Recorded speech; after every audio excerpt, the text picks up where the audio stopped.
Moi, je voudrais revenir sur quelque chose que vous avez dit en préambule. Finalement, on n'a pas vraiment tiré les leçons en termes d'infrastructure. C'est-à-dire ce que vous disiez, vous, c'est qu'effectivement, vous ne voulez pas du confinement, on l'a bien compris. Votre fille arrive avec ses copines chez vous, ça veut bien dire que vous êtes pour quand même qu'on vive et continuer à vivre.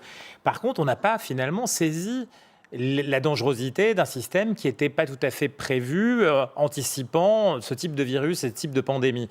C'est-à-dire on était à 7000 lits, semble-t-il, on est toujours à 7000 lits, et en termes de moyens humains, vous n'avez pas plus de moyens humains.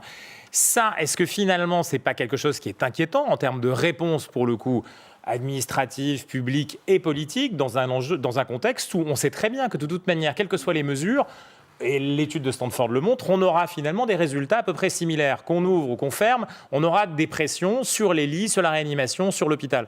Donc est-ce que là, pour le coup, il n'y a pas un cri d'alerte que vous donnez pour dire aux gens, restez chez vous, vous faites attention, mais levez le doigt et dites à ce gouvernement, Monsieur Véran, mais que